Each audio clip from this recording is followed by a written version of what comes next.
Hello दोस्तों, स्वागत है आपका आपके अपने परिवार ऑफिशियल स्टडी अड्डा चैनल पर। हम लोग दोस्त मैथ्स पढ़ रहे हैं और मैथ किसके लिए पढ़ रहे हैं तो मैथ हम लोग एसएससी जीडी के लिए पढ़ रहे हैं। हालांकि अगर आप अदर एग्जाम्स की तैयारी करो तो कोई दिक्कत नहीं, उसके लिए भी आप लोग पढ़ सकते हो क्योंकि मैथ दोस्तों जो चैप्टर कॉमन होता है लगभग सेम होता है। ठीक है, तो जो चैप्टर अगर आपके किसी भी एग्जाम्स में ये चैप्टर है और लगभग हर चैप्टर में आते भी हैं तो उसके लिए भी क्लास आप लोग कर सकते हो। कोई दिक्कत नहीं कि मैथ हम एक तैयारी कर रहे हैं तो बस ये इसी की मैथ अलग से पढ़ूंगा, कोई कंपलसरी नहीं होता दोस्त। ठीक है, तो मैथ हम लोग दोस्तों जीडी के लिए समय चैप्टर वाइज कर हमारी क्लास चल रही थी, लेकिन हम आज हर सैटरडे को एक प्रैक्टिस सेट देता हूँ जिसमें आपको 20 क्वेश्चन करवाता हूँ। ठीक है, 20 क्वेश्चन करवाता हूँ भाई। बेहतरीन और लाजवाब क्वेश्चन की बात करूं तो बहुत ही बेहतरीन और एक हाई लेवल के क्वेश्चन में लेकर आता हूं 20 क्वेश्चन, जिसमें आपके पीवाईक्यू भी शामिल होते हैं और कुछ मॉडरेट दूसरे एग्जाम्स के भी क्वेश्चन होते हैं। ठीक है भाई, तो करते हैं उसको और सॉल्व करते हैं, उनका तरीका सीखते हैं बहुत बेहतरीन तरीके से।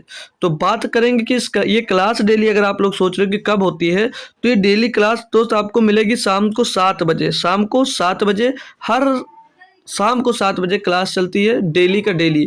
तो डेली आप लोग शाम को जुड़ सकते हो। ठीक है भाई, और क्लास की लिंक अगर सोचो मिल जाया करे टेलीग्राम पर तो उसके लिए भी मैंने ग्रुप बना रखा है और उसकी लिंक आपको कमेंट में पिन कर दी गई है। तो वहां से दोस्तों उस कमेंट में जाकर लिंक पर टच करोगे टेलीग्राम चैनल पे पहुंच जाओगे। चैप्टर वाइज पढ़ना चाह रहे हो उसकी प्लेलिस्ट बनी हुई है, जाकर देखिएगा। और प्लेलिस्ट की लिंक भी जो जरूरी प्लेलिस्ट है उनकी लिंक भी मैं डेली इसे डिस्क्रिप्शन में डाल देता हूँ, तो वहाँ से भी उसको ज्वाइन कर सकते हो भाई। ठीक है, बाकी कोई समस्या आती टेलीग्राम पे मिलिएगा, वहाँ उस समस्या का जो निदान हो सकता है मैं ज़रूर करूँगा आपकी। ठीक है भाई, तो चलते हैं आज बिना देरी के स्टार्ट करूँगा भैया। तो आज प्रैक्टिस सेट है, तो जितने लोग के पास शेयर कर पाओ दोस्त आज आप लोग शेयर कर दीजिएगा, क्योंकि आज के क्वेश्चन जो होने वाले हैं भाई एक लाजवाब और एक बेहतरीन क्वेश्चन होने वाले हैं। ठीक है, तो जो क्वेश्चन होते हैं आप लोग हम एक होमवर्क लेंगे जो अगले सैटरडे को छूट गया था और आज के 20 क्वेश्चन करेंगे, यानी कि टोटल 21 क्वेश्चन करेंगे। तो आप लोग खुद से बताइएगा कि लास्ट में जरूर ये बताइएगा कि कितने क्वेश्चन आप लोग ने सही किए। ठीक है, राइट क्वेश्चन कितने किए आपने। तो सभी बच्चा ये जरूर बताइएगा कि आज खुद से कितने क्वेश्चन सही करे हैं। ठीक है, 21 में से तो पहला क्वेश्चन है ये 21वां है। ठीक है, 20 एक से स्टार्ट होता है लेकिन 21वां क्वेश्चन है। बोलोगे क्यों? क्योंकि ये परसों का मतलब अगले सैटरडे का होमवर्क क्वेश्चन है। तो ये क्वेश्चन क्या बोल रहा जा रहा है आपसे, बोल रहा है कि स्टार को उस लघुत्तम अंक से प्रतिस्थापित कीजिए। प्रतिस्थापित मतलब पता है, चेंज कीजिए, जिससे 723 स्टार 56 स्टार संख्या 6 से विभाज्य हो। 6 से विभाज्य हो। तो डिविजिबिलिटी रूल का क्वेश्चन भाई, तो इस क्वेश्चन को अगर कोई बच्चा नहीं करता तो बहुत गलत बात है। ठीक है, सभी बच्चों को करना चाहिए। ठीक है, क्योंकि शायद अगले सैटरडे को किसी ने होमवर्क में इसका आंसर नहीं दिया। चलिए आज मैं इसको समझा देता हूँ बेहतरीन तरीके से, लगभग हर एक बच्चे को आना चाहिए था। क्वेश्चन बहुत टफ नहीं था। तो 6 की डिविजिबिलिटी की बात कर रहा है, तो हमने 6 के लिए कोई डिविजिबिलिटी रूल स्पेशल नहीं पढ़ा है। लेकिन अगर 6 के लिए नहीं पढ़ा मेरे दोस्त, 6 के लिए नहीं पढ़ा है, लेकिन 6 को मैं तोड़ दूं 2 गुणे 3 में, 2 गुणे 3 में तोड़ देता हूं भाई। तो 2 गुणे 3 में जब मैंने तोड़ा तो 2 और 3 का डिविजिबिलिटी रूल तो सारे बच्चों ने पढ़ रखा है। सारे बच्चों ने पढ़ रखा है जी सर। 2 का डिविजिबिलिटी रूल क्या कहता है? 2 का जो डिविजिबिलिटी रूल कहता है क्या कहता है? लास्ट 2 डिजिट होता है, लास्ट का 2 मतलब लास्ट का जो डिजिट होगा संख्या की वो संख्या 0 हो या 2 से विभाज्य हो। यानी कि अगर या तो 0 मिल जाए या 2 4 2 0 2 4 6 और 8 इन सब में से कुछ होता है, तभी वो संख्या 2 से डिविजिबल होती है। 3 का रूल क्या कहता है कि संख्याओं का जो योग आएगा वो 3 से डिविजिबल होना चाहिए। संख्या दी गई है हमको यहाँ पर भैया 723 और फिर स्टार बना हुआ है और उसके बाद में 56 लिखा है, फिर से स्टार बना दिया, फिर से स्टार बना दिया। तो देखो अब पीछे का जो स्टार का अंक होगा वो या तो 0 होगा या इन सब में से होगा। इन सब में से होगा, हमको पता नहीं क्या होगा। ठीक है, तो हम चेक कैसे कर सकते हैं इसको कि क्या रख सकते हैं। तो 3 का डिविजिबिलिटी रूल अभी हमने सीखा क्या होता है कि संख्याओं का जो योग आना चाहिए वो भैया 2 से डिविजिबल होना चाहिए, और सॉरी 3 से डिविजिबल होना चाहिए। तो लास्ट का अंक क्या नहीं हो सकता? 1 नहीं हो सकता, 3 नहीं हो सकता।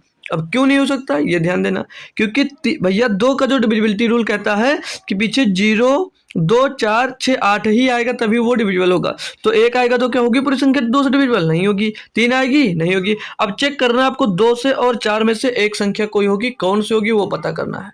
तो 3 की डिविजिबिलिटी रूल लगाएंगे, अंकों का योग देखेंगे। तो 7 और 2 9 और 9 3 12, 12 प्लस एक्स और 5 17 प्लस एक्स और 6 23 प्लस एक्स और एक्स, तो 23 प्लस 2x हो जाएगा। ये 23 प्लस 2x हो जाएगा। अब यक्स का मान क्या रख दें भैया कि वो संख्या 3 से डिविजिबल हो जाए। अंकों का योग निकालेंगे ना तभी तो मेरे दोस्त लाडलो, आप लोग बताओ, यहाँ पर देखना, ध्यान देना, यहाँ पर उस लघुत्तम अंक बोला है। अंक लघुत्तम यानी कि स्मॉलेस्ट अंक। तो जब लघुत्तम बोलेगा, स्टार का मान, ये हम यक्स लिख दिए हैं, ये स्टार ही समझ लीजिएगा, ठीक है। जो स्टार का मान लघुत्तम लेना, आपको क्या लेना भैया, लघुत्तम लेना है, यानी कि लीस्ट या स्मॉल। तो स्मॉल इसमें से 2 है, 2 ऑप्शन बचे हुए हैं, एक 4 और एक 2, जिसमें से लीस्ट 2 है। तो पहले हम 2 रखकर चेक करेंगे। तो 23 प्लस 2 गुणे 2 कितना हो जाएगा 4, तो 23 4 27। अभी जो 27 आया भैया 3 से डिविजिबल हो रहा, तो ऑप्शन नंबर 2 ही सही हो जाएगा। आपको 4 मतलब एक नंबर चेक करने की जरूरत नहीं। क्यों? क्योंकि वो स्मॉलेस्ट बोला, स्मॉलेस्ट पे वो सेटिस्फाई हो गया। तो स्टार का मान क्या हो जाएगा मेरे दोस्त, स्टार का मान 2 हो जाएगा। ठीक है, बात समझ में आ गई होगी सभी भाइयों को। ठीक है, स्टार का मान 2 आ गया। ठीक है, स्टार का मान 2 मिल गया। क्वेश्चन बहुत बढ़िया था, सभी को समझ में आया होगा। आज के जितने क्वेश्चन हैं समझ लीजिए सब टेक्निकल ही हैं, बहुत बेहतरीन क्वेश्चन लिए हैं भाई। ठीक है, कि मज़ा आ जाएगा सॉल्व करने में। लैंग्वेज जो है थोड़ी टफ है आज के क्वेश्चंस की। ठीक है, जो क्वेश्चंस की लैंग्वेज है आज की टफ है। देखते हैं कितने बच्चे हमारे साथ लास्ट तक दोस्त टिकते हैं। ठीक है, तो चलिए पहला क्वेश्चन दिया है आज के शिफ्ट का, कि कोई संख्या जिसके 5वें भाग में 5 की वृद्धि की जाती है।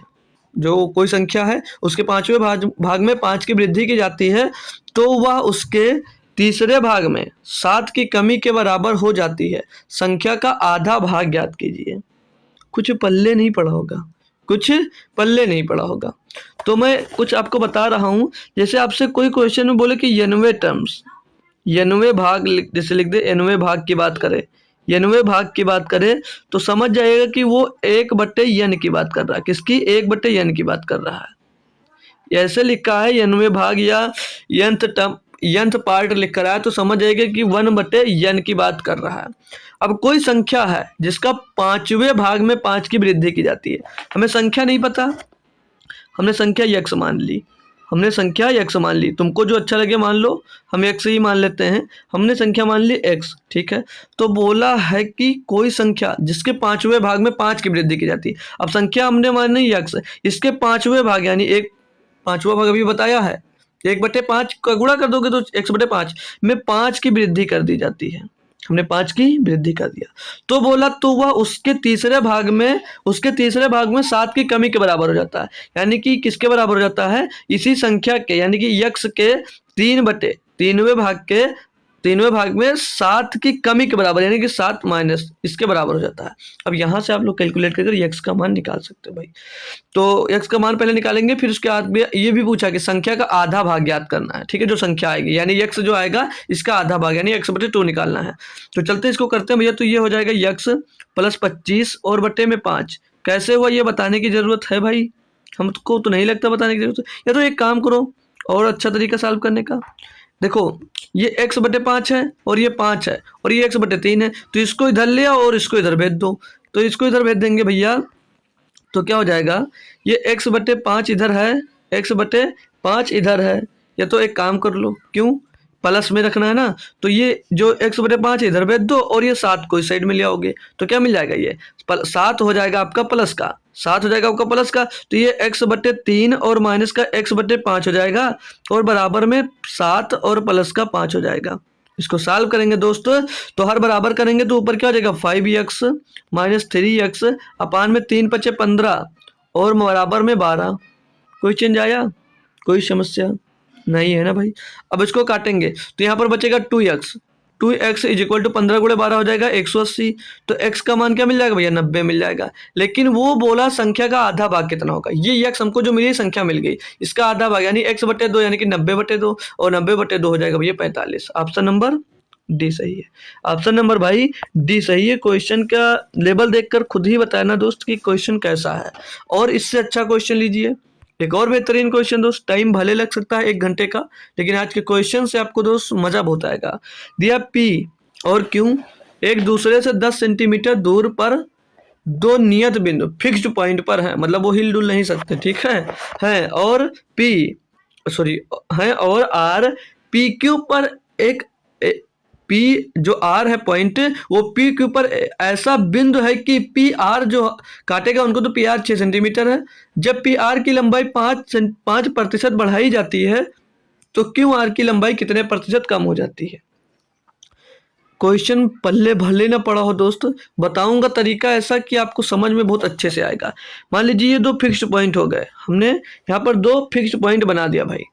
थोड़ा नीचे बनाता हूँ, थोड़ा ऊपर लिखना पड़ेगा। चलिए हम फिक्स्ड पॉइंट बनाते हैं। हमने ये दो फिक्स्ड पॉइंट बना दिए भाई, ठीक है। ये हमने कोई दो फिक्स्ड पॉइंट बनाया है, ये दो फिक्स्ड पॉइंट बना दिए। इनकी लंबाई कितनी है क्वेश्चन में दे रखी है भाई, हमको बताना नहीं है। ये हमने P मान लिया और ये Q मान लिया। बोला PQ एक दूसरे से कितने सेंटीमीटर दूर है, 10 सेंटीमीटर। कितने सेंटीमीटर दोस्त, 10 सेंटीमीटर दूर है। कोई समस्या आएगी तुरंत पूछ लीजिएगा, ठीक है, या मैं यही हूँ समझ लीजिए, ठीक है। आगे बोला है दूरी पर स्थित दो नियत बिंदु फिक्स्ड पॉइंट है और R जो है वो PQ पर ऐसा बिंदु है कि PR 6 सेंटीमीटर है। मतलब R जो है इन पर एक पॉइंट है, मान लीजिए R यहाँ पर है, माना हमने R को यहाँ पर है भाई, R यहाँ पर है, ठीक है। जो ये R आया, जो ये R पॉइंट आपका आया, तो जो ये PR बना देता है वो 6 सेंटीमीटर हो जाता है। कितने सेंटीमीटर का भैया, 6 सेंटीमीटर का। PR 6 सेंटीमीटर क्वेश्चन में बोल रखा, देखो भाई जो PR की यहाँ पर PR की लंबाई 6 सेंटीमीटर, ये P और ये R की लंबाई 6 सेंटीमीटर होगी। अब ये 6 सेंटीमीटर PR की लंबाई हो गई, तो यहाँ से R और C की लंबाई नहीं निकाल, सॉरी R और Q की लंबाई नहीं निकाल सकते। कैसे निकालोगे, ये टोटल 10 सेंटीमीटर है, तो ये 6 सेंटीमीटर की ये, तो यानी कि ये 4 सेंटीमीटर की हो जाएगी लंबाई। क्लियर ना दोस्त। आगे क्वेश्चन में बोला है कि PR की जो ये लंबाई है इसको बोला जा रहा है कि 5% बढ़ाता है। तो ये यहाँ पर 6 था, हमने 6 तक कुछ भैया डबल जीरो लगा दिया, क्योंकि परसेंटेज के खेल है तो डबल जीरो लगा लें, साल को नहीं आसानी होगा। तो डबल जीरो यहाँ पर लगा, तो डबल जीरो हमने यहाँ पर भी लगा दिया, कोई समस्या नहीं। अब इसमें 5% की वृद्धि हो जाती है। जब 600 में 5% की वृद्धि हुई दोस्त, तो इसका 5% निकालोगे यानी कि 5/100 हो जाएगा। तो ये 0 से 0 खत्म, 5 छक्का 30 आ जाएगा, यानी कि इसमें 30 की वृद्धि हो गई। इसमें कितने की वृद्धि हो गई, 30 की। 5% की वृद्धि किया तो ये कितना हो गया भैया, 30 की वृद्धि होगी इसका 5%, है ना दोस्त। यही तो बोला जी सर। आगे ये बोला कि QR की लंबाई में कितने प्रतिशत की कमी हो जाती, कम हो जाता है QR। तो आप लोग देखोगे जब ये 30 जो लंबाई थी इसकी टोटल, पहले इसकी लंबाई थी 6, अब मतलब 600 थी, अब 30 और बढ़ गई, यानी कि इधर बढ़ी होगी। और जब उधर बढ़ेगी मेरे दोस्त तो इसमें से घटेगी नहीं, 30 इसमें से घटा देंगे तो कितना बचेगा, 370 घट जाएगा, 370 बच जाएगा। क्या पूछा था कि QR की कितने प्रतिशत कम हो जाएगी, तो QR कितना कम हो जाएगा, 30 कम हो रहा भैया, 30 ही तो कम हो रहा, क्योंकि 30 उधर बढ़ा तो QR 30 कम हो गया। तो बोला है कि QR की लंबाई कितने प्रतिशत कम हो जाती है, कितना, 30 कम हो, किसमें से कम हो, 400 में हुआ, गुणे में 200 हो जाएगा। तो डबल जीरो से डबल जीरो खत्म, 400 को काटो, 4 7 28 और बचेगा 2 पॉइंट लगाएंगे 20, 4 5 20, तो 7.5% की कमी होगी, 7.5% की कमी होगी। एक लाजवाब और बेहतरीन क्वेश्चन था ये, एक बच्चों को सभी को समझ में आ गया तो एक बार थम्स अप जरूर कर दीजिएगा, जी सर क्लियर रहा कॉन्सेप्ट। अगला 3 नंबर क्वेश्चन दिया मेरे भाई कि किरण ने 2 व्यक्तियों को 4,000 रुपए का एक भाग, 4,000 रुपए का एक भाग का 8% प्रतिवर्ष की दर से और शेष का 10% प्रतिवर्ष की दर से उधार दिए। उसे 352 रुपए का साधारण ब्याज मिला, तो 10% पर 10% वो उधार दी गई राशि करना है।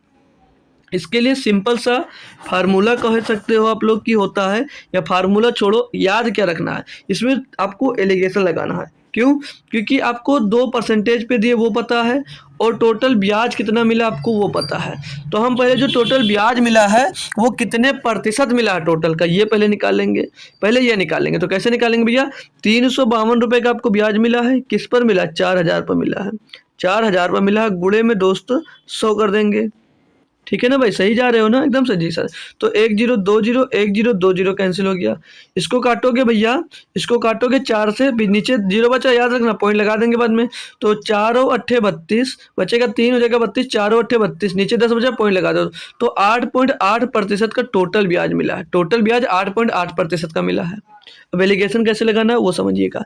एक धनराशि 8% पर दी और दूसरी धनराशि 10% की दी, एक भाग समझ लीजिए, और टोटल उसको जो प्रॉफिट हुआ है, प्रॉफिट कितने का हुआ है, 8.8% का टोटल में, ठीक है, टोटल में 8.8% का प्रॉफिट हुआ। अब बड़े में से छोटा घटा दो, बड़े में से छोटा घटा दो, तो 10 में से 8.8 जाएगा तो 1.2 बच जाएगा, 1.2% बच जाएगा, और यहाँ पर 8.8 में से जब 8 जाएगा तो 0.8% बच जाएगा। कोई समस्या नहीं। अब मेरे भाई इसमें से देख रहे हो प्रतिशत से प्रतिशत खत्म, और ये 4 तिहाई 12 और ये 4 दूनी 8 कर जाएगा, 3:2 आ गया। अभी जो 3:2 आया ना मेरे भाई, ये मूलधन का रेशियो आया। किसका? मूलधन का, जो इन्वेस्ट किया था।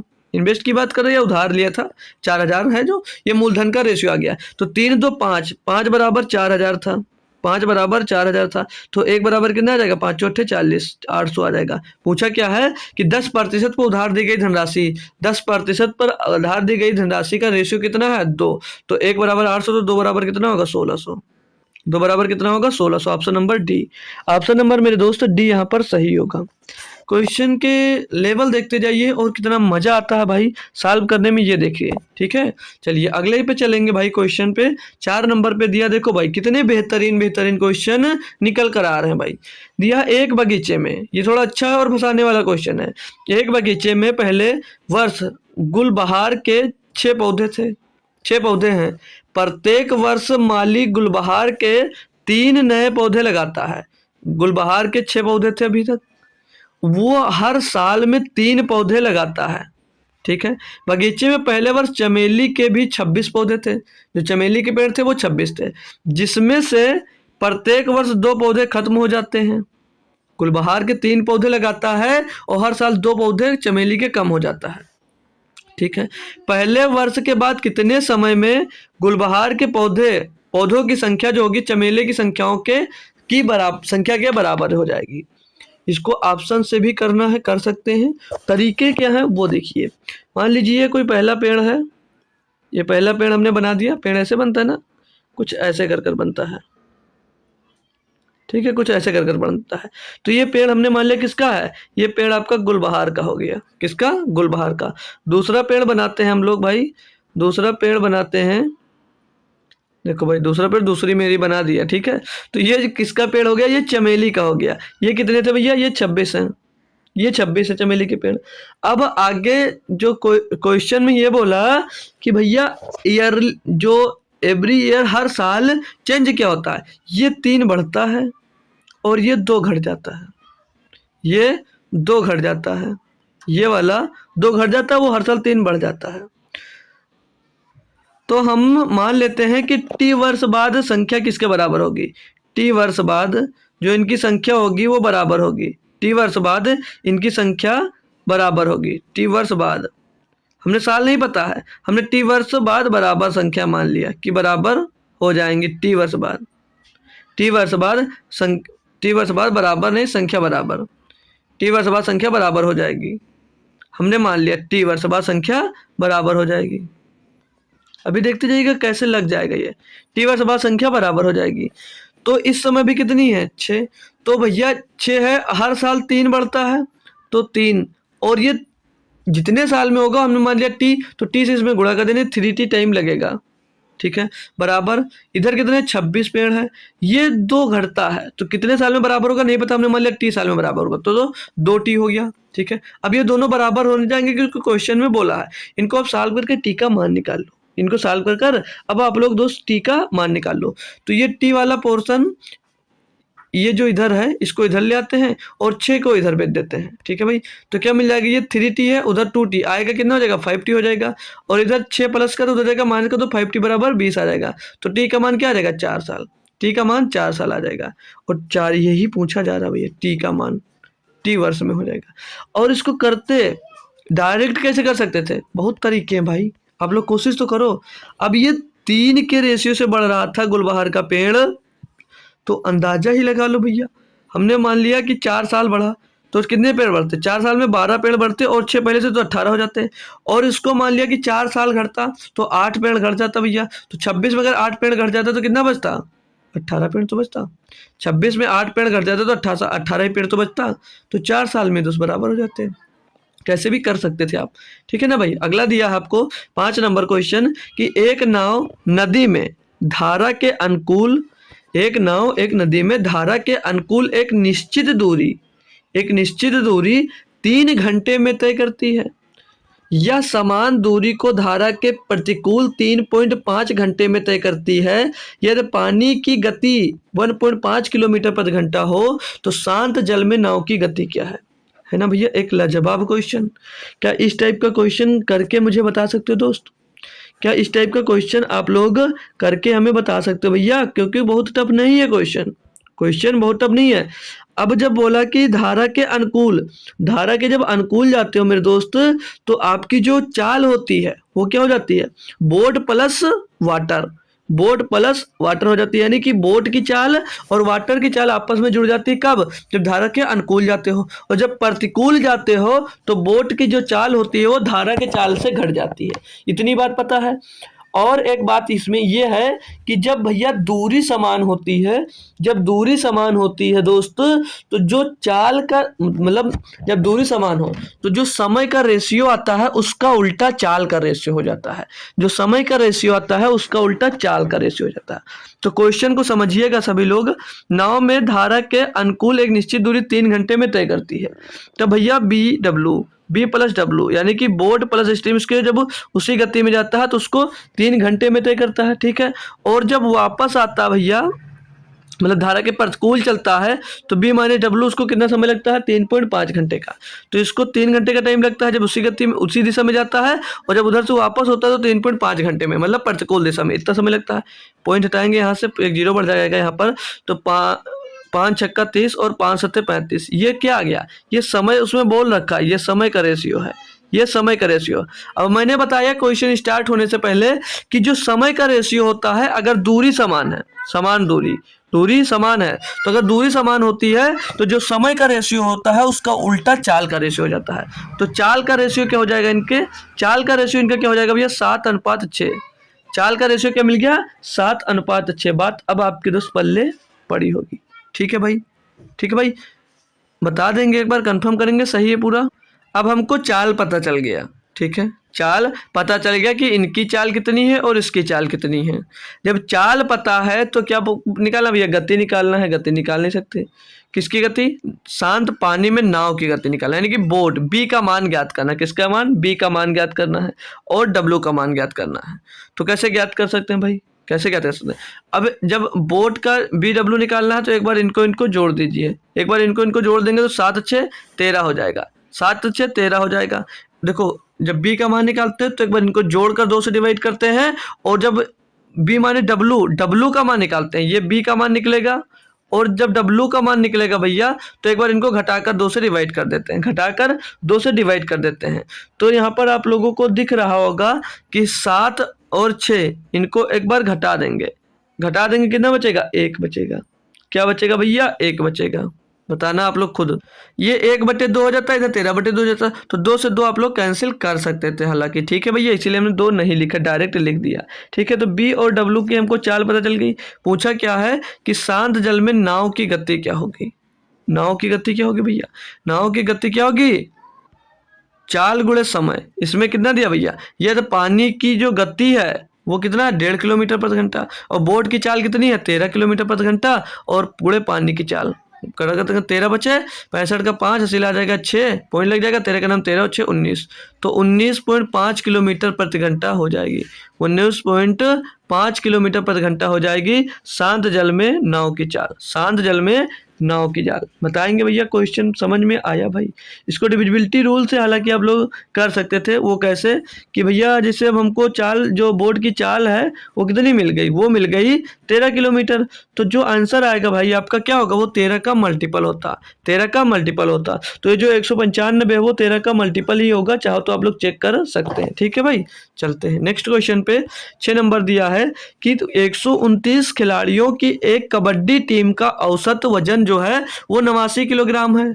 यदि प्रबंधक का वजन शामिल किया जाए तो औसत 1 किलोग्राम बढ़ जाता है, यानी कि जो प्रबंधक आ रहा भैया वो काफ़ी वजन है, ठीक है, तभी सबका वजन बढ़ जाता है। प्रबंधक का वजन ज्ञात कीजिए। सिंपल सा तरीका बताऊंगा, कभी नहीं भूलोगे, और काफ़ी बार मैंने बताया भी है दोस्त आपको, काफ़ी बार मैंने ये बात आपको बताई भी है, ठीक है। तो एवरेज जब भी निकालना हो, प्रबंधक का एज निकालना है ना, पी फॉर प्रबंधक का, ए फॉर एज, ठीक है, पीए निकालना है।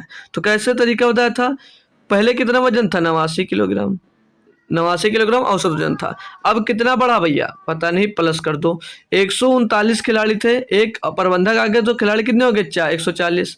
अब 1 किलोग्राम बढ़ा तो 1 से गुणा कर दो। अभी जो 1 किलोग्राम बढ़ा ये सभी का तो बढ़ा है, तो सब में हमने बांट दिया। तो 140 गुणा 1 तो 89, और प्लस 140 करने में 140, इसमें जोड़ दोगे भैया तो क्या हो जाएगा, 9 8 12 2 सिलाए 1, और 8 1 9 और 1 10, 1029। ओ भाई ये भाई ये भाई ये भाई ये भाई 9 + 0 9, 8 से 12 का 2 सिलाए 1, और 1 1 2, 229, ठीक है। 229 आपका सही जवाब हो जाएगा कि जो प्रबंधक महोदय हैं वो 229 किलोग्राम के हैं, ठीक है। ये ऐसे तरीका, बाकी इनको इससे गुणा करोगे, फिर जितना आएगा, जैसे यहाँ पर 140 हो जाएगा, फिर यहाँ पर एक औसत बढ़ेगा तो 90 हो जाएगा, उसको गुणा करोगे फिर घटाओगे तब पता चलेगा। ये डायरेक्ट तरीका है, ये बताया मैंने एवरेज पढ़ाया तब, ठीक है। जब मैंने एवरेज पढ़ाया तब आपको ये तरीका बताया, वहाँ से आपको आना चाहिए था। चलते हैं अगले नेक्स्ट क्वेश्चन पे भाई। अगला नेक्स्ट क्वेश्चन दिया आपको, वही नहीं दूसरा है कि ए का भार बी के भार से 20% अधिक है, जिसका भार सी के भार से 30% अधिक है। ए का भार सी के भार से कितने प्रतिशत अधिक है। इस क्वेश्चन को कौन सा बंदा है जो करके बताएगा बिना तुक्का मारे, ईमानदारी के साथ, कौन सा बच्चा है जो इसका आंसर मुझको देगा। यहाँ पर आपको थोड़ा सा समझाने का बात है कि कहाँ से आप मिस्टेक कर सकते हो। तो यहाँ पर ये जो जिसका शब्द आ गया है, यहाँ से थोड़ी बहुत गलतियाँ आपसे हो सकती हैं, तो इससे सावधान रहना। अब मैं बात करूँ कि कोई राम है जो श्याम का दोस्त है और वो दिल्ली में है।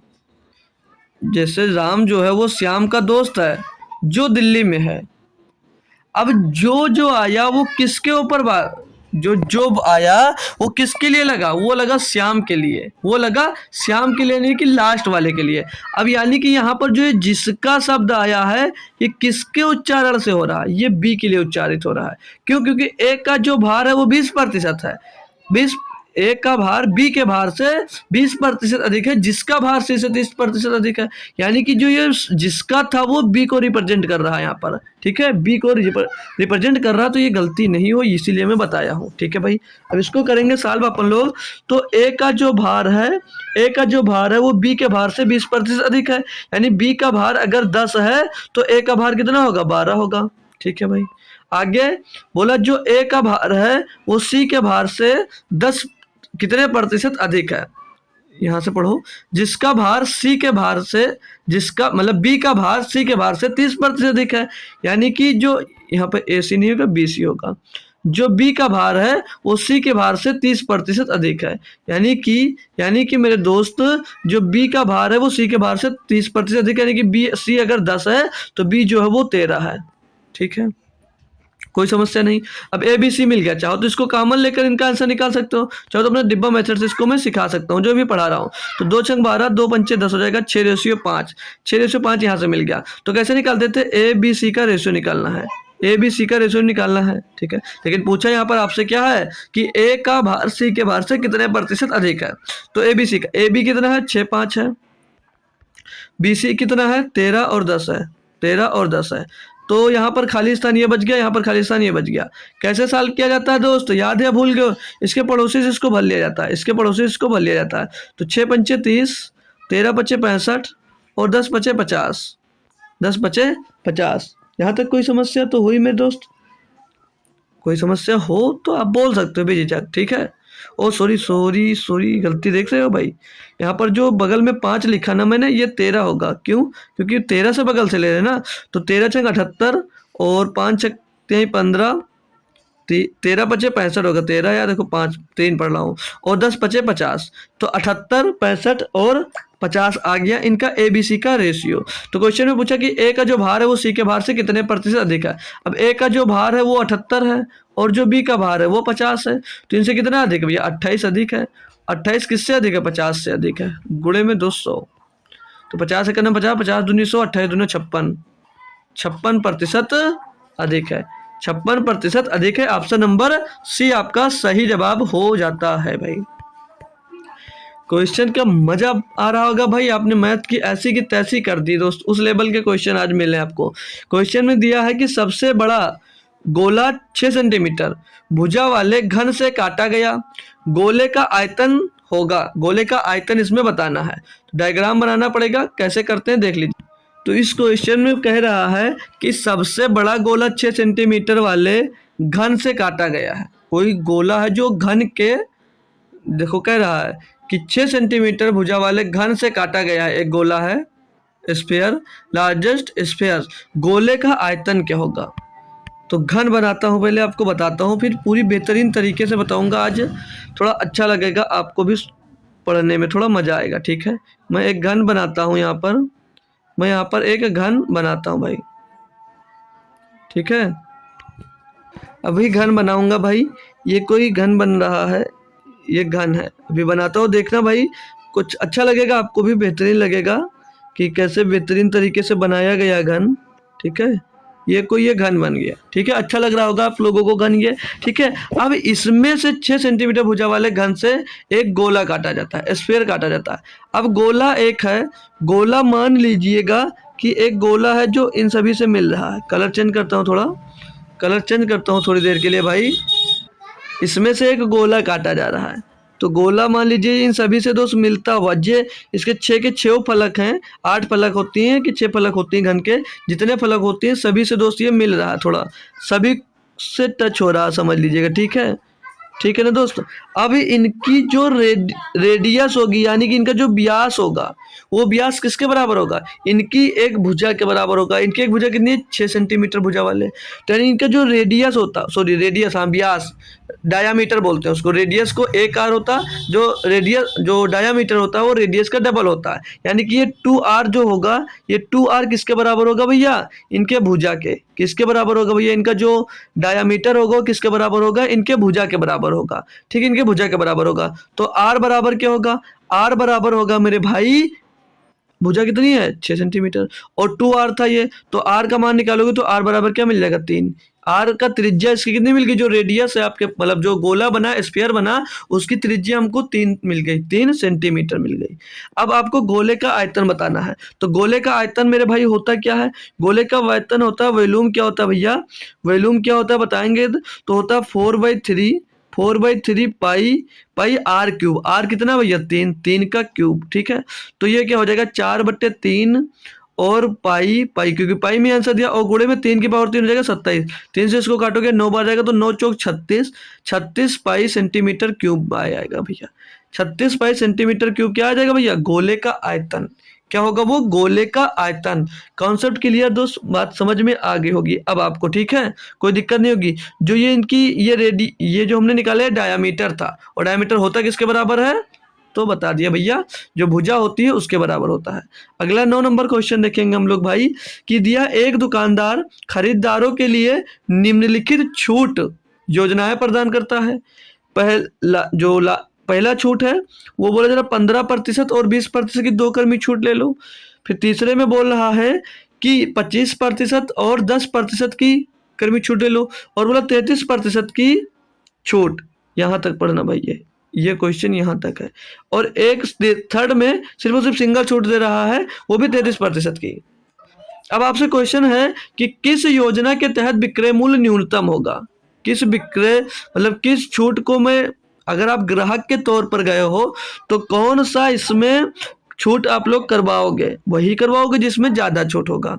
तो इसमें बोला है कि किस योजना के तहत विक्रय मूल्य न्यूनतम होगा, न्यूनतम होगा, मतलब जो जैसे आप कोई सामान बेचोगे तो वो कितने कम में बेचोगे, किस छूट में कम में जाएगा, या आप कोई सामान खरीद रहे हो तो आपके लिए फायदे वाला कौन सा है, बस यही पूछा जा रहा है। सिंपल सा क्वेश्चन है, कर देना आप सभी को भैया इसको। चलिए करते हैं हम लोग इसको सॉल्व।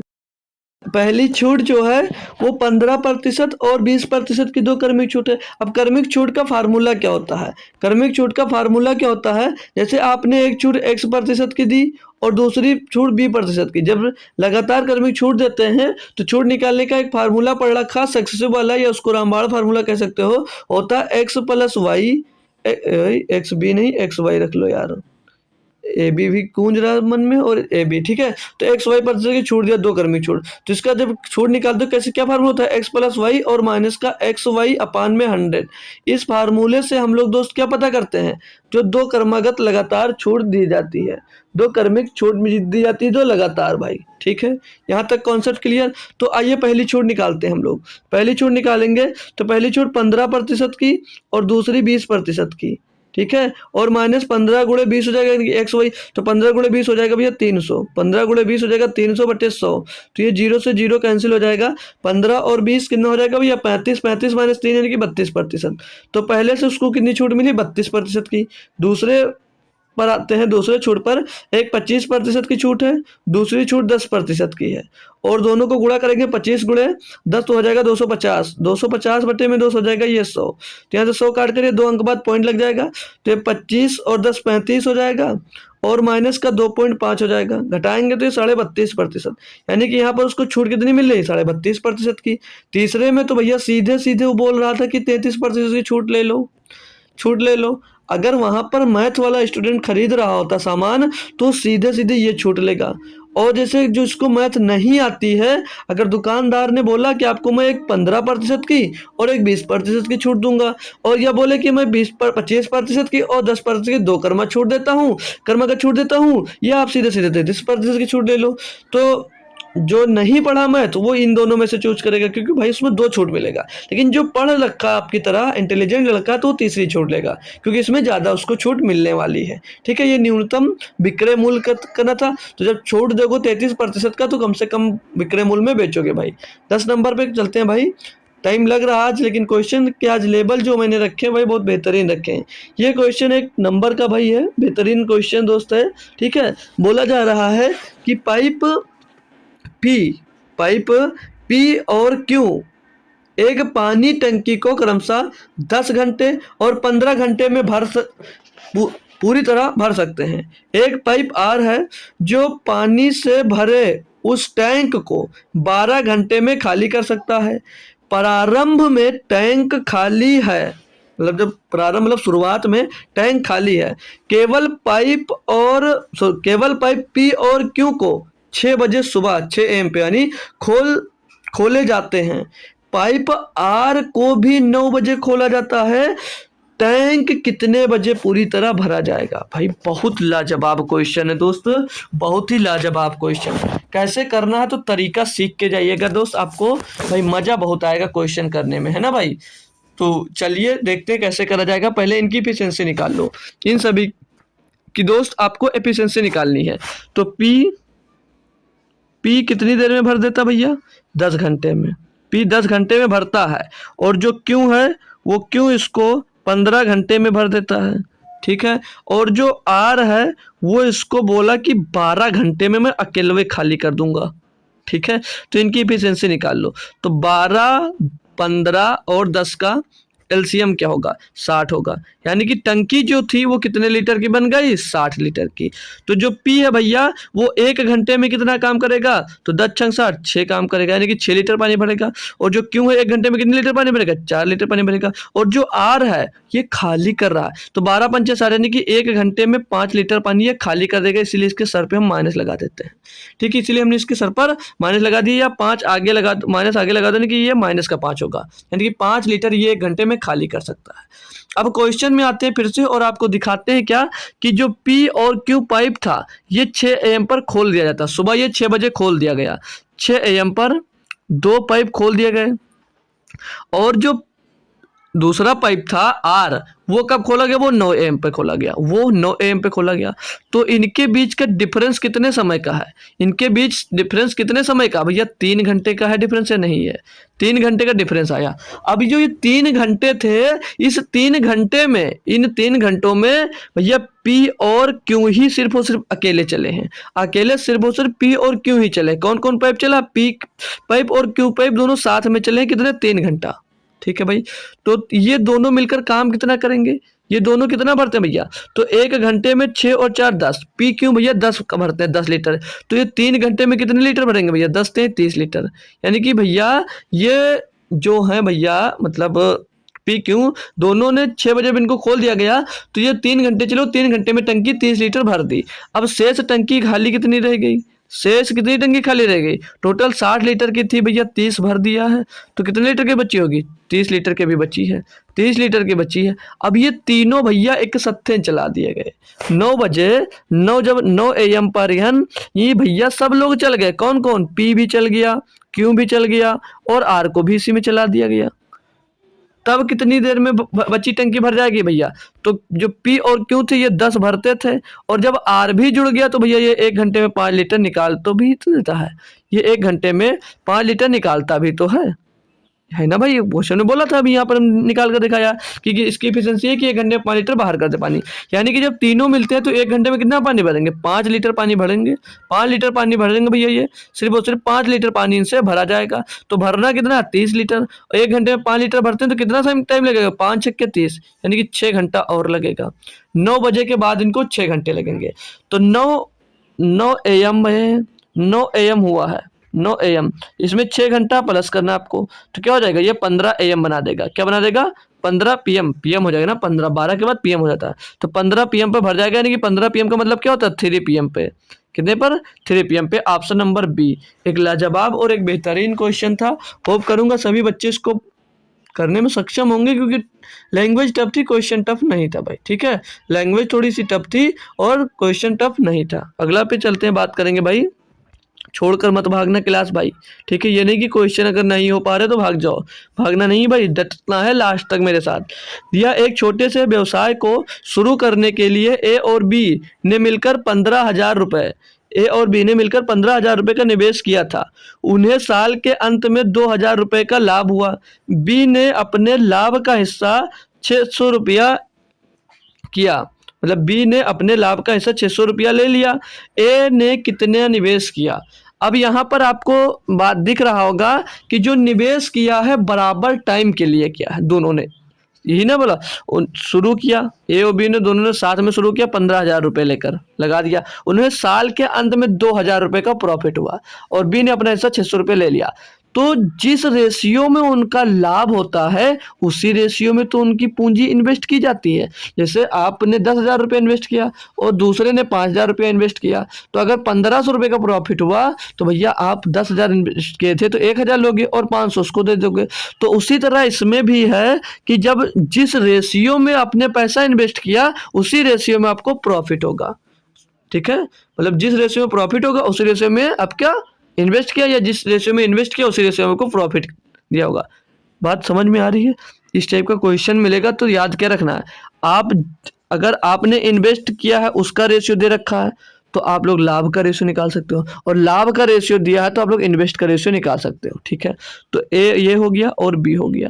तो बी का 600 रुपया मिल गया, बी को लाभ का 600 रुपया मिल गया, बी को लाभ का 600 रुपये मिल गया। तो ए को कितना मिला होगा भैया, 2,000 माइनस 600 ही तो मिला होगा, 2,000 माइनस 600 ही तो मिला होगा, क्योंकि 2,000 का टोटल लाभ होता, 600 पा गया तो 2,000 माइनस 600 पाया, यानी कि 1,400 रुपया ये ए पाया होगा और भैया 600 रुपया ये पाया होगा। तो ये डबल जीरो से डबल जीरो खत्म, 2 3 6 और 2 7 14। तो जो पूंजी इन्वेस्ट की होगी वो 7:3 में इन्वेस्ट की होगी, यानी ए ने 7 रुपये इन्वेस्ट किया होगा और बी ने भैया 3 रुपये इन्वेस्ट किया होगा। बात समझ में आई। तो इस रेशियो में इन्वेस्ट किया, टोटल इन्वेस्ट कितना किया, 7 और 3 10, और 10 बराबर क्वेश्चन में कितना, 15,000। 15,000, तो एक बराबर क्या हो जाएगा भैया 1500 हो जाएगा, 0 से 0 कैंसिल हो जाएगा। अब ये आपसे पूछा गया था कि ए ने कितना निवेश किया, तो ए ने 7 निवेश किया था, तो 7 का मान निकाल दो, 15 सत्ते 105 हो जाएगा, पीछे डबल जीरो लगा दो, 10,500। Option number C, option number C सही हो जाएगा। ए ने 10,500 रुपया इन्वेस्ट किया होगा भाई।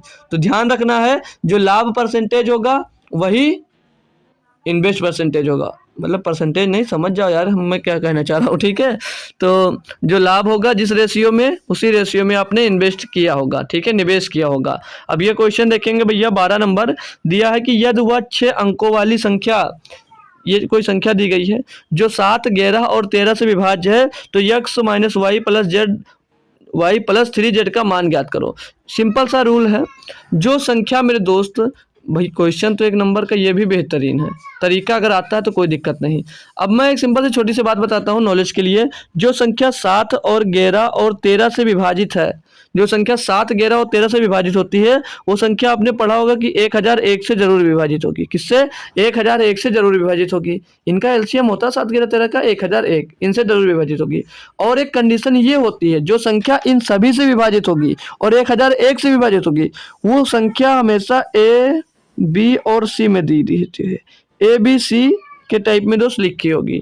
अगर संख्या ए बी सी के टर्म्स में लिखी, ये हमने भाई जब को नंबर सिस्टम पढ़ाया है तो उसमें बताया है, ठीक है। ये हमने नंबर सिस्टम में दोस्त बताया डिविजिबिलिटी रूल में, कि जो संख्या 7, 11, 13 से विभाजित है और जब इनसे विभाजित तो 1001 से भी विभाजित होगी, तो वो संख्या ए बी सी के फॉर्मेट में दी गई होगी। वो संख्या आपको ए बी सी के फॉर्मेट में दी गई है अगर, तो वो भी संख्या दोस्त इससे विभाजित रहती है। एग्जाम्पल्स के तौर पे मैं बात कर लूँ, एग्जाम्पल्स के तौर पे जैसे संख्या दी गई है 2, 5, 3, 2, 5, 3 दी गई है, तो अगली भी संख्या 2, 5, 3 है। अब ये संख्या 7 से भी डिविजिबल है, 11 से भी डिविजिबल है और 13 से भी डिविजिबल है, और 37 दिया होता तो 37 से भी डिविजिबल है। अब देख लो यहाँ के बाद ये रिपीट हो गई संख्या, यहाँ के बाद रिपीट हो गई, एबीसी के फॉर्मेट में।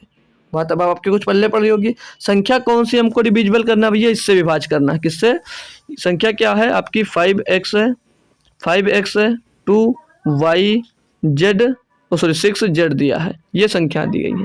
तो ये जो संख्या होंगी ये भी भैया जब इन सभी से डिविजिबल है, तो ये 3 संख्याओं के बाद ये भी दोस्त रिपीट जरूर हुई होंगी, 3 संख्याओं के बाद ये रिपीट जरूर होंगी। इनका अगर कंपेयर करते हैं भैया, तो ये 5 के बराबर में क्या आ जाएगा? y, यानी कि y का मान क्या मिल जाएगा यहाँ से 5, और x का कंपेयर करेंगे किसके साथ? 6 साथ, क्योंकि उसकी जगह पे वो दूसरी जगह पे, तो x का मान क्या मिल गया? 6 मिल गया भैया। और z का कंपेयर करेंगे इसके साथ 2 से, तो z का मान क्या मिल जाएगा? यहाँ से 2 मिल जाएगा। सभी का मान अलग अलग मिल गया भैया। अरे बोलो ना यार, यही तो निकालना था एक्स वाई जेड। पता चला? समझ में आ गया? तो हमको क्या निकालना है? एक्स माइनस वाई प्लस का 3z।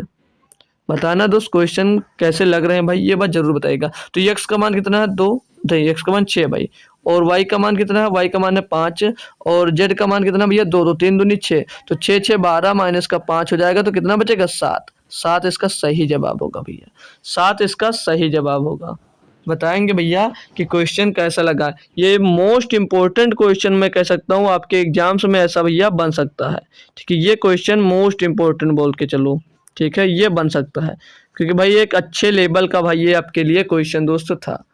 प्रैक्टिस सेट ऐसा करो भाई कि कुछ उससे सीख मिले। ऐसे प्रैक्टिस सेट मत सॉल्व करो जो आपको आते हैं कि इजी क्वेश्चन लेकर उसमें लगा दिया और सॉल्व करवा दिया, वो मतलब नहीं भाई, ठीक है। बताओ तो अच्छे क्वेश्चन लाओ जिससे आपको कुछ सीखने को मिले। 13 नंबर पर क्वेश्चन में दिया गया है कि यदि 200 रुपया से 260 रुपये तक की कीमतों पर खरीदी गई पुस्तकों को 250 रुपये से 300 रुपये तक की कीमतों पर बेचा जाता है, तो 25 पुस्तकों को बेचने पर अधिकतम संभावित लाभ क्या होगा? तो अब इसमें एक छोटकू सा मैं कॉन्सेप्ट बताऊंगा, हालांकि ये क्वेश्चन आपने किया होगा। तो जब अधिकतम प्रॉफिट, अधिकतम संभावित लाभ, यानी कि जब आपको मैक्सिमम पॉसिबल प्रॉफिट कमाना है, ठीक है, मैक्सिमम पॉसिबल प्रॉफिट अगर कमाना है आपको भैया, मैक्सिमम प्रॉफिट कमाना, तो क्या तरीका है? आपने 200 से 260 रुपये तक की पुस्तक खरीदी, तो यहाँ से आपने जो आपको जो कॉस्ट प्राइस मानना है, यानी कि अगर आप सबसे सस्ता लियो और सबसे ज़्यादा में बेचो, तब ज़्यादा प्रॉफिट होगी। यही तो पॉसिबल बोचा कि यही बोला कि जो यदि बुक 200 से 260 रुपये तक की कीमतों पर खरीदी गई है पुस्तक, तो हम जब कॉस्ट प्राइस जो अपनी लगाएंगे, वो जो हमारी कॉस्ट प्राइस मानेंगे वो सबसे लेस देन, मतलब सबसे कम वाला मानेंगे जब खरीद रहे हैं। तो यानी कि 200 रुपये में हमने खरीदा होगा, 200 रुपया। और जो सेलिंग प्राइस होगी, जो सेलिंग प्राइस होगी वो भैया 250 से लेकर 300 में, तो 300 रुपये में बेचेंगे तो हमको प्रॉफिट अधिकतम होगा। तो ये बात याद रखना। तो सेलिंग प्राइस हमने 300 रुपये रखा, तो इन दोनों के बीच में प्रॉफिट कितना हो गया, 200 का खरीद कर 300 में बेचा, 100 रुपये का प्रॉफिट हुआ। कितने का हुआ, 100 रुपये का प्रॉफिट हुआ। बात समझ में आई।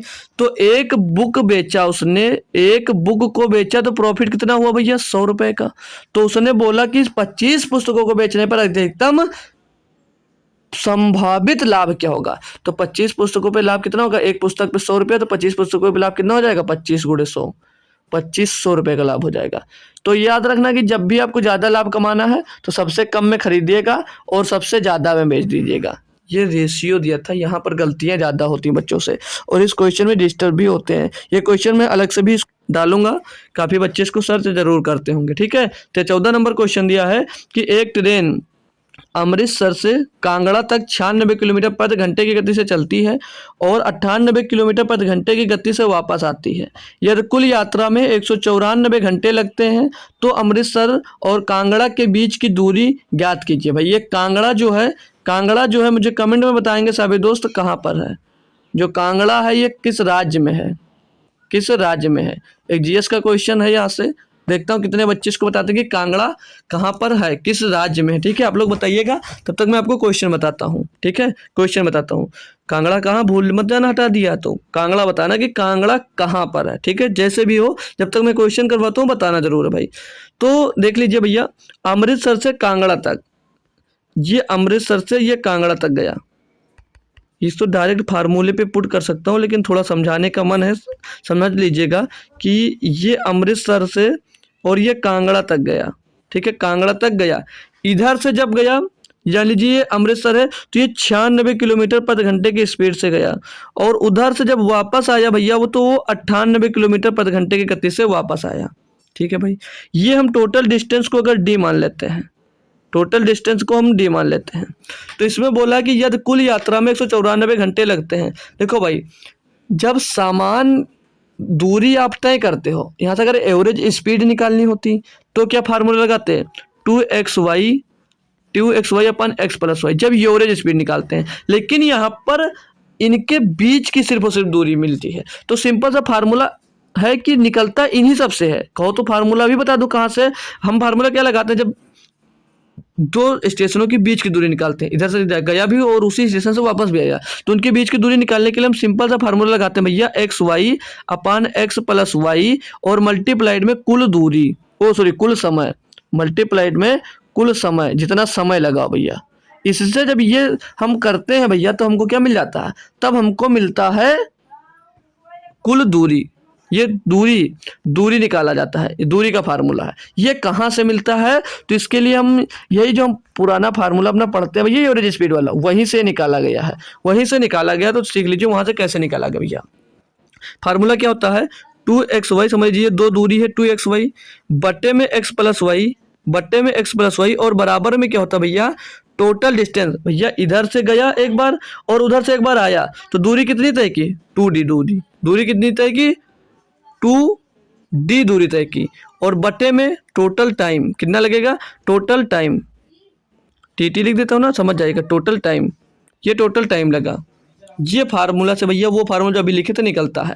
इसको सॉल्व करते हैं, चलो इन्हीं पर रखकर सॉल्व करते हैं, तो ये 2 से 2 कैंसिल हो जाएगा। एक्स वाई कितना भैया, एक 96 किलोमीटर प्रति घंटा और एक वापस आया 98 किलोमीटर प्रति घंटा से, बराबर है बटे में दोस्त ये है भैया कितना, एक्स वाई, तो इनको जोड़ दीजिए 96 और 98, 96 दूना 192 और 6 198, 95 दूना कितना हो जाएगा, 95 दूना हो जाएगा 190 और एक 91 और यहाँ पर 3 ज़्यादा 94, तो 194 टोटल, नीचे एक्स प्लस वाई 194 होगा, बराबर में डी ही ज्ञात करना। टोटल टाइम कितना लगा, 194 घंटे भैया, तो 194 से 194 आपका खलास हो जाएगा। डी बराबर क्या आ जाएगा, 96 गुणे 98, 96 गुणे 98। अब भैया इसके लिए गुणा करना अगर नहीं मालूम है तो बहुत पीटे जाओगे। क्यों, क्योंकि मैंने भाई 2 घंटे की क्लास ली कि स्क्वायर और सेम बेस्ड वाला मल्टीप्लिकेशन के लिए। कैसे किया था भैया कि ये 100 बेस्ड मेथड है, 100 बेस्ड मेथड इसमें यूज कर दो। 100 से कितना कम है, 4 कम है, ये कितना कम है, 2 कम है, तो 4 2 टोटल कितना कम है, 4 2 6 कम है। 100 से 6 घटा दो कितना बचेगा, 94 बचेगा। इनका गुणा कर दो अब, 4 दूनी 8, 8 आया तो जब सिंगल डिजिट होता है तो उसको 0 के साथ लिखते हैं, तो 0 8 लिख दो। इनका भैया गुणनफल जो आएगा 9408, 9408 ऑप्शन नंबर डी। तो ये इतनी दूरी है भैया कहाँ से, अमृतसर से और कांगड़ा के बीच की। तो किसने बताया भैया कि कांगड़ा कहाँ है, नहीं पता है, छोड़ो, नहीं पता तो कमेंट में बता देना सर्च कर, ठीक है, ठीक है, फिर मैं उत्तर दूंगा सही है या नहीं है, ठीक है। एक छोटा सा क्वेश्चन है सिर्फ आप लोगों से। 15 नंबर क्वेश्चन है कि एक वस्तु को 1980 में बेचने पर अर्जित प्रतिशत लाभ उसी वस्तु को 1620 रुपए में बेचने पर हुई हानि के प्रतिशत के बराबर है, तो 15% लाभ अर्जित करने के लिए वस्तु को किस मूल्य पर बेचना चाहिए भाई। इसके लिए मैं आज एक बेहतरीन सा सिंपल सा तरीका बताऊंगा, उसको मेरे दोस्त आप लोग याद रखिएगा। इस टाइप का जब भी क्वेश्चन मिले, क्या क्या है क्वेश्चन में दिया गया है कि प्रॉफिट परसेंट जो है, जो प्रॉफिट हो रहा है, वो लॉस के बराबर है, जो प्रॉफिट हो रहा है वो लॉस के बराबर है, यही तो दिया है। जब भी इस टाइप का क्वेश्चन दे कि एक वस्तु को 1980 रुपए में बेचने पर अर्जित जो लाभ है उसी वस्तु को 1620 रुपए में बेचने पर हुई हानि प्रतिशत के बराबर है, तो जब भी प्रॉफिट और लॉस आपका बराबर हो जाए, तो जब भी आपको कॉस्ट प्राइस निकालने का सिंपल सा तरीका बताता हूं, क्या पहली selling price SP1 plus SP2 दूसरी सेलिंग प्राइस बट्टे में 2 कर देना, यहां से आपको दोस्त कॉस्ट प्राइस मिल जाएगा। यहां से आपको कॉस्ट प्राइस मिल जाएगा, यानी कि जब प्रॉफिट और लॉस सेम हो रहा होगा तो कॉस्ट प्राइस जब भी निकालना है तो पहली सेलिंग प्राइस प्लस दूसरी सेलिंग प्राइस बट्टे में 2 कर दीजिएगा, आपको क्या मिल जाएगा, आपको मेरे दोस्त कॉस्ट प्राइस यहाँ से निकल कर आ जाएगा। और जब कॉस्ट प्राइस निकल कर आ जाएगा, बाकी कुछ भी पूछे बता सकते हो। तो कॉस्ट प्राइस निकालते हैं भैया, कॉस्ट प्राइस निकालते हैं इनकी। तो पहली सेलिंग प्राइस कितनी है, 1980 रुपया है, और दूसरी सेलिंग प्राइस कितनी है, 1600 कितनी है, 1620 रुपया है, 1620 रुपया है। बट्टे में 2 कर दीजिए, इनको जोड़ेंगे तो 1680 में 20 जुड़ेगा 2000 और 3600 बटे ये 2 आ जाएगा, 3600 बटे 2 तो बराबर कॉस्ट प्राइस कितना आ गया, 1800 रुपया। कॉस्ट प्राइस मिल गया 1800 रुपया। क्वेश्चन में आपसे ये पूछा है कि 15% लाभ अर्जित करने के लिए वस्तु को किस मूल्य पर बेचा जाना चाहिए था, यानी इसमें भैया 15% लाभ कमाना है, 1800 में उसको 15% का लाभ भी कमाना है। कॉस्ट प्राइस मिल गया, तो जब हमको जो नई सेलिंग प्राइस में 15% को लाभ चाहिए, यानी 1800 को किस में बेचना है, 115% में, तो इसका भैया 115% निकाल दीजिएगा, 115%। तो ये 0 से 0, 00 से खत्म, 18 पंचे 90 का 0 हासिल आ जाएगा 5, नहीं 18 पंचे 90 का 0 चलेगा 9, 18 का नाम 18, 18 9 27 का 7, हासिल कितना आएगा भैया, हासिल आ जाएगा भैया 18 ग्राम 18 9 27, हाँ 2 आएगा, 18 ग्राम 18 तो 20, 2070 रुपये में, 2070 रुपये में अगर आप लोग बेचते हो मेरे दोस्त, तो आपको प्रॉफिट कितने की हो जाएगी, आपको प्रॉफिट हो जाएगा 15% का। अब ये पूरा क्वेश्चन नहीं करना था तो जल्दी कैसे कर सकते थे, पूरा नहीं आता है तो कैसे कर सकते थे मेरे दोस्त, सब छोड़ छाड़ कर आ जाओ अपनी गली। कहाँ पर 15% का आपको लाभ हो रहा है, यानी कि आपको जब 15% लाभ अर्जित करना है, यानी कोई भी जो सामान होगा वो 100% मूल्य उसका रहा होगा। अब 15% लाभ पे बेचना है, यानी कि 115% में बेचना है, 115% में आपको बेचना है। क्लियर मेरे दोस्त, माय डियर फ्रेंड्स, क्लियर ये बात, जी सर क्लियर।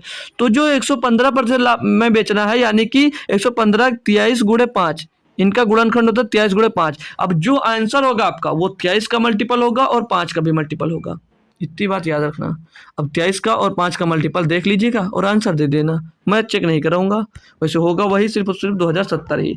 16 नंबर क्वेश्चन है, देखिए आपका टाइम पूरा होने वाला है, 1 घंटा, थोड़ा सा और रुक जाइएगा, 5 से 10 मिनट, बस क्वेश्चन खत्म होने वाले हैं, ठीक है। दिया है राकेश अपनी मासिक आय का 20% घरेलू खर्च पर, 15% किताबों पर और 30% कपड़ों पर खर्चा करता है और बाकी बचाता है। गिनती करने पर उसे पता चलता है कि आखिरकार उसने इतने रुपए की बचत की है, उसकी मासिक आय ज्ञात कीजिए। अब यहाँ पर आप लोग ध्यान देना ये कि यहाँ पर शेष नहीं दिया था, शेष अगले जो सैटरडे को हमने सॉल्व किया तो उसमें ये शेष बचता, शेष इतना बता, शेष इतना बचा। तब हम लोग क्या करते थे, तब हम लोग भैया वहां पर ये करते थे कि वन लाइनर मेथड से कर सकते थे, कई तरीके से उसको करने के। अब जब इस टाइप का क्वेश्चन मिल जाए तो समझ लीजिएगा बहुत आसान है, मिल गया आपके लिए भैया, समझ लीजिए बोनस क्वेश्चन मिल गया। ये क्या करना होता है, सिंपल सा बोल रहा है कि राकेश अपनी मासिक आय का 20% घरेलू खर्च पर खर्च करता है। तो 20% घरेलू खर्च पर खर्चा किया, 20% प्लस 15% किताबों पर खर्चा किया प्लस 15%, और 30% अपने कपड़ों पर खर्चा किया प्लस 30%। ठीक है, इतना इतना वो खर्चा कर लिया। तो टोटल कितना खर्चा किया, 20 और 10 30 35, 35 और 30 65%, यानी कि टोटल उसने 65% खर्चा कर दिया। अब जब 65% खर्चा कर दिया, ये कुल खर्चा निकल कर आया है, कुल खर्चा 65%, कुल खर्चा 65% मिल गया भैया।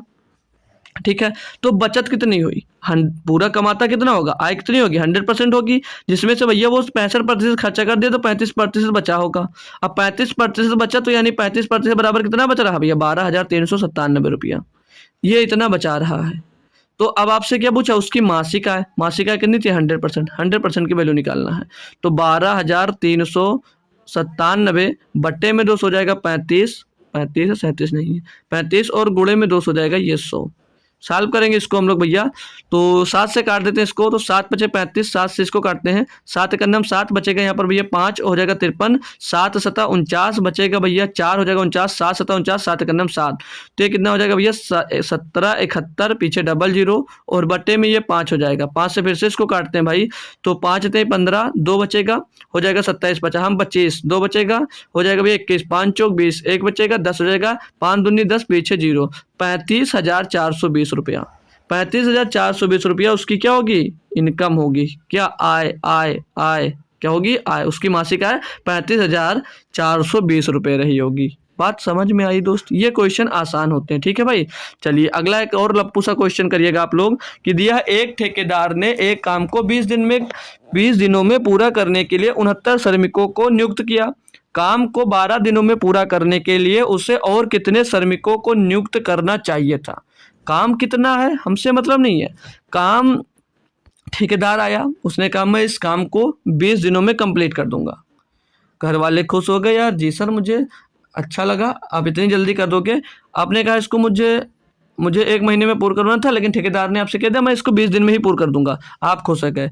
अब ठेकेदार टाइम पर कभी काम नहीं पूरा करता है, काम जब जाओगे उससे पूछने कि भाई काम टाइम पर क्यों नहीं पूरा हुआ, पता चला 3 महीने बीत गए, 20 दिन में करना था, तो क्या आपको रिप्लाई देगा, मायूस सा चेहरा बना करके लेबर ने हमको धोखा दे दिया। ठीक है, यही बताते हैं ठेकेदार लोग, जिसके घर पे काम लगा होगा उसको पता होगा। चलिए कोई बात नहीं, यहाँ पर आपको फार्मूला क्या लगाना है, M1 D1 बराबर M2 और D2। तो क्वेश्चन पढ़ेंगे, बोला जा रहा है एक ठेकेदार ने एक काम को 20 दिनों में पूरा करने के लिए 69 श्रमिकों को नियुक्त किया। काम को 12 दिनों में पूरा करने के लिए उसे और कितने श्रमिक को नियुक्त करना चाहिए। काम 20 दिनों में पूरा करने के लिए 69 श्रमिक तो थे, लेकिन ये बोला जा रहा है कि 12 दिन में ही अगर हमको पूरा करना है तो और कितने श्रमिक मैं लगा सकता हूँ। तो सिंपल सा, पहले मेन कितने हैं 69 मेन थे, कितने दिन में पूरा करना था 20 दिन में, ये टोटल काम हो जाएगा। अब मेन कितने हैं, कितने मेन को किया जाए यानी कि और बढ़ाया जाए, यानी कि 69 मेन पहले से थे और कितने श्रमिक और लाने हैं, मान लीजिए हमको M श्रमिक और लाने हैं, क्या M श्रमिक और लाने हैं, और गुणे में भैया कितने दिनों में पूरा करना है, 12 दिनों में काम पूरा करना है आपको। ठीक है भाई, काट दो इसको, तो 4 से काटेंगे, 4 पंचे 20 और इसको 4 ते 12, 3 से इसको काटेंगे तो 3 दूनी 6, 3 त्रिका 9, 23 बच्चे 115 हो जाएगा और बराबर में 69 प्लस M हो जाएगा, 69 प्लस M, तो M का मान निकालेंगे भाई, तो 115 माइनस का 69 घटा दीजिएगा इसमें से, तो 15 में 9 जाएगा भैया, 6 बचेगा और यहाँ पर 10 में 4 जाएगा, 10 में 4 जाएगा तो 6 10 में 15 में 9 गया 6 बच गया और 10 में 6 जाएगा 4 बच जाएगा 46, यानी कि 46 लेबर और लगेंगे, 46 श्रमिक और लग जाएंगे तो उस काम को 20 दिन के बजाय भैया 12 दिनों में ही कंप्लीट कर देंगे। ऑप्शन नंबर बी यहाँ पर दोस्त सही जवाब होगा। बहुत ही नाजुक सा समझ लीजिए क्वेश्चन था। चलते एक और बेहतरीन के क्वेश्चन की ओर, ये सेकंड लास्ट आपका क्वेश्चन होने वाला भाई। इसमें क्या दिया है, आज आपका 1 घंटे से ज़्यादा क्लास जा रही है, कोई टेंशन नहीं दोस्त, धैर्यपूर्वक पढ़ते रहिए, बस खत्म होने वाला 20 क्वेश्चन है। दिया है कि 250 kg और 300 kg मूल्य के 2 प्रकार के चाय के पाउडरों को तीसरे प्रकार के चाय के पाउडरों के साथ 1:2:1 1:1:2 के अनुपात में मिलाया जाता है। यदि मिश्रण का मूल्य 350 रुपये kg, तो तीसरे प्रकार के चाय के पाउडर का मूल्य ज्ञात कीजिए। बात कुछ समझ में आई या नहीं आई? अगर नहीं आई है तो कोई दिक्कत नहीं है, मैं हूँ भाई, मैं समझाऊंगा। ठीक है, मैं समझाऊंगा। भैया किस रेशियो में इनको मिलाया गया? 1:1:2 इस रेशियो में मिलाया गया है। कोई भी पाउडर है, चाय क्या बोला है, 250 रुपये के जो चाय का पाउडर है, कोई चाय का पाउडर है, ठीक है। ये टोटल कितना किलो हो गया? समझ लीजिए 1-1 किलो मिलाया गया है। कितना मिला गया? 4 है, ये 4 है। और इनको बोला है कि यदि मिश्रण का जो मूल्य होगा, ये मान लीजिए 1-1 किलो मिलाया गया, 4 किलो, ये 1 किलो, ये 1 किलो, 1 किलो, ये 2 किलो, तो ये 4 किलो बना। अब जो ये मिश्रण तैयार हो, इसको कितने में बेच रहा है भैया? 350 रुपये kg। तो ये टोटल कितने में बेचेगा भैया? 400 रुपये में, 1400 रुपये का। ठीक है, ये टोटल का मूल्य 1400 रुपये आ गया। अब पहला है भैया, जो पहला प्रकार का चाय का पाउडर है वो 250 रुपये किलो, ये यानी कि 250 रुपये किलो है। और ये जो अगला, ये 300 रुपये पर किलो है। और इसका हमको पता नहीं, जो तीसरा इसमें मिलाया गया, हमें नहीं पता कि कितने रुपए का है, कि कितने रुपए किलो, हमको ये नहीं पता यहाँ पर। ठीक है, हमको नहीं पता है।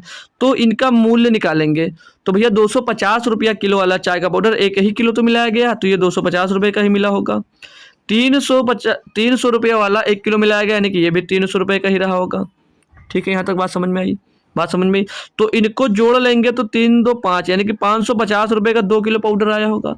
तो इनका हमको मूल्य नहीं पता है, इसका मूल्य हमको नहीं पता है कि क्या होगा, ज्ञात करेंगे। तो 2 पाउडरों को 550 रुपये में खरीदा, तो इसमें से अगर हम 550 घटा देते हैं तो हमको इसका मूल्य मिल जाएगा। घटा दीजिएगा तो ये 0, यहाँ पर 5 मिल जाएगा, सॉरी हाँ सही है, 10 में 5 गया, 5 गया 13, 13 में 5 गया, बचा 8, यानी कि जो इसका मूल्य होगा वो 850 रुपये होगा। लेकिन ये पर केजी का नहीं, ये 850 रुपये निकल कर आई है टोटल का। ये 2 किलो तीसरा जो पाउडर था उसको भैया 2 किलो मिलाया गया है, तो ये 2 किलो का मूल्य निकल कर आया है। लेकिन आपको मूल्य कितने का निकालना भैया? 1 किलो का, क्योंकि यहाँ पर हमने 1 ही किलो का माल सब में पुट किया है ना। तो 1 किलो का माल कितना? 1 किलो का तो माल निकालना, 2 से डिवाइड कर दीजिए, तो 2 चौके 8, 2 दूनी 4, 2 पंचे 10, यानी कि भैया 425 रुपये किलो रहा होगा तीसरा सामान। मतलब तीसरे चाय के पाउडर का मूल्य 425 रुपये पर केजी रहा होगा। तो 425 रुपये पर केजी ऑप्शन नंबर बी में दिया गया है। एक बढ़िया सा बेहतरीन सा क्वेश्चन दोस्त था ये भी। तो चलिए एक क्वेश्चन आपको, ये बोनस क्वेश्चन है, समझ के चलिएगा। तो जो भी बच्चा इसको आंसर नहीं दे पाएगा तो अपने आप को एक बहुत जोर का थप्पड़ मार लेना अपने आप से। ठीक है भाई, अपने आप को बहुत जोर से एक थप्पड़ मार लीजिएगा कि मैंने यूनिट डिजिट का भी क्वेश्चन दोस्त गलत कर दिया। ठीक है भाई, चलते हैं इसको करते हैं। जब भी आपको यूनिट डिजिट का क्वेश्चन करना हो तो यूनिट डिजिट से मतलब रखिएगा बस। 6 × 6 36, 36 का आपको क्या उठाना है?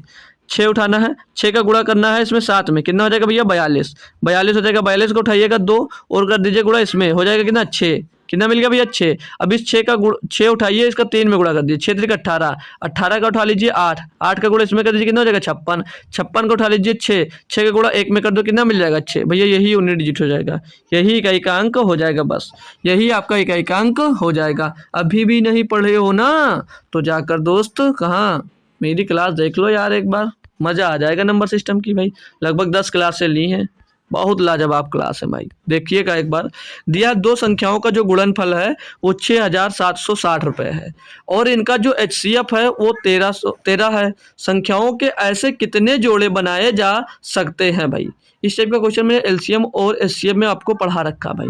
युग्म बनाना है, पेयर बनाना है। ठीक है, जिनका HCF जो दिया गया है, इनका HCF हमको पता है। HCF कितना भैया? 13 है। अब कोई संख्या हमको नहीं पता है तो हमने संख्या को A और B के रेशियो में मान लिया, A/B, ये हम संख्या मान लिए। अब याद रखना, जो ये युग्म बनेगा, जो A और B का जो ये युग्म बनेगा भैया, A और B का जो युग्म बनेगा वो आपस में क्या होने चाहिए? कोप्राइम होने चाहिए। ये बात आपको मैंने बताई थी कि ये आपस में कोप्राइम होते हैं और नॉन रिपीटेड होते हैं। क्या होते हैं? ये आपस में कोप्राइम होते हैं और नॉन रिपीटेड। कोप्राइम का मतलब जानते हो? सअभाज्य। ये आपस में सअभाज्य होंगे भाई, ये आपस में सअभाज्य होंगे और क्या होंगे? नॉन रिपीटेड, मतलब ये दोबारा एक ही बार लिखे जाएंगे। ये एक ही बार लिखे जाएंगे, दोबारा दोस्त ये रिपीट कर कर नहीं लिख सकते इनको, ठीक है भैया। तो ये सहआवाज होने चाहिए आपस में। करते हैं इसको। तो भैया 13 एचसीएफ है और अनुपात में हमने दो संख्या मान ली। तो अगर इनको संख्या बनाना तो अगर एचसीएफ से गुणा कर देते हैं तो संख्या हो जाती है, यानी कि संख्या क्या हो जाएगी 13A और गुणे 13B, क्योंकि इनका जो गुणनफल वो कितना दे रखा है 6,750 रुपये, 60 रुपये भैया, 6,760 इनका गुणनफल इनका। तो 13 से इसको काटेंगे तो 13 पचे 65, 2 बचे 13 2 26, 0 आ गया। 13 से इसको काटेंगे तो 13 चौके 52, यानी कि हमें 40 मिल गया, यानी कि A गुणे B कितना मिल गया भैया 40 मिल गया। तो यहाँ से एक अब ऐसा इनका 40 का गुणनखंड करना है कि वो गुणनखंड ऐसा करना है, ए बी का मान ऐसा रखना है कि जिसको गुणा करने पर 40 आए, ठीक है भैया। तो रखेंगे तो पहला गुणनखंड यही बनेगा, 1 गुणे 40, 1 का मान 40, 40 से कदम 40 हो जाएगा भैया पहला पेयर। ये तो ऐसे लिख दो इसको, 1 गुणे 40 लिख सकते हैं भाई, 1 गुणे 40, ये मिल गया पहला पेयर। दूसरा पेयर क्या बनेगा 2 गुणे 20, दूसरा पेयर बन जाएगा 2 गुणे 20 पर का बन जाएगा 20 दूना 40 हो जाएगा। तीसरा पेयर 3 से कटेगा नहीं 4 से कटेगा, 4 गुणे 10, 4 धाम 40 हो जाएगा। और 5 से कट जाएगा, हाँ 5 गुणे 5 का 8 हो जाएगा। फिर उसके बाद में 6 से कटेगा नहीं, 7 से कटेगा नहीं, 8 से कटेगा, तो 8 का 5। अब हमने 8 का 5 क्यों नहीं करना है, क्योंकि भैया जहां से आपका रिपीट होने लगे, अब 8 5 है ना पहले से, तो 8 5 फिर से आ गया। अगर जहां से रिपीट होने लगे बस वहीं तक आपको पेयर लिखने हैं, वहीं तक आपको पेयर लिखने होते हैं बस, वहीं तक आपको पेयर लिखने होते हैं बस। तो यहाँ तक लिखना है। अब हमने क्या बताया, अब इसमें से कौन कौन सा पेयर होगा, तो पेयर हमने क्या बताया, जो ए बी होंगे वो आपस में कोपराइम होने चाहिए। तो 1 और जो 40 है ये आपस में कोपराइम है या नहीं है। कोपराइम का क्या कंडीशन होता है कि इनका एचसीएफ 1 होना चाहिए, तो 1 और 40 का एचसीएफ 1 ही होगा भैया। तो ये युग्म बन सकता है। 2 40 में 2 कॉमन हो जाएगा तो भैया ये आपस में कोपराइम नहीं होगा। 4 और 10 में 2 कॉमन हो जाएगा भैया, तो ये भी आपस में कोपराइम नहीं हो सकते। 5 और 8 में कुछ भी कॉमन नहीं है। तो कितने युग्म बने, कितने युग्म बनेंगे भैया 1 और 2, 2 युग्म बनेंगे भैया। कितने, 2 युग्म बनेंगे बस। बहुत ही बढ़िया दोस्त क्वेश्चन था, तो ये भी कंप्लीट हुआ। ये लीजिएगा आप, एक प्यारा सा क्वेश्चन है होमवर्क के लिए, ये भी समझ लीजिए। मैंने अभी यही चल ही रहा है, एवरेज ही आपका चल रहा है और एवरेज का क्वेश्चन ही मैंने आपको एक होमवर्क में दिया है। तो देखता हूँ आज कितने बच्चे हैं जो इस होमवर्क क्वेश्चन का दोस्त आंसर देते हैं, और जो भाग गए हैं दोस्त क्लास छोड़कर, ये अच्छी बात नहीं है दोस्त, ठीक है भाई, ये अच्छी बात नहीं है। तो जो अभी तक रहा उसके लिए स्पेशल थैंक यू दोस्त कि आप तक अभी तक रुके रहे। अब ये जो ये अभी की पीपीटी है, मैं ये पीपीटी आपको दोस्त, ये चैनल है मेरा टेलीग्राम का ऑफिशियल स्टडी अड्डा चैनल, इसी पर शेयर कर दूंगा और ये आपको लिंक मिल जाएगी मेरे कमेंट बॉक्स में, तो वहाँ पर टच करेंगे सीधे वहाँ पर पहुँच जाएंगे, ठीक है भाई। तो चलते हैं, कमेंट बॉक्स में क्लास बता दीजिएगा क्लास कैसी लगे भैया। आप लोग भूल गए, अब ये भी लिखना है कि क्लास कैसी लगी दोस्त, ठीक है। तो क्लास कैसी लगी ये भी कमेंट में बता दिया करो यार, ठीक है, कुछ हो थोड़ी ना जाएगा आपको। तो मिलेंगे फिर से आपको कल शाम को, तब तक के लिए थैंक यू सो मच दोस्तों, जय हिंद।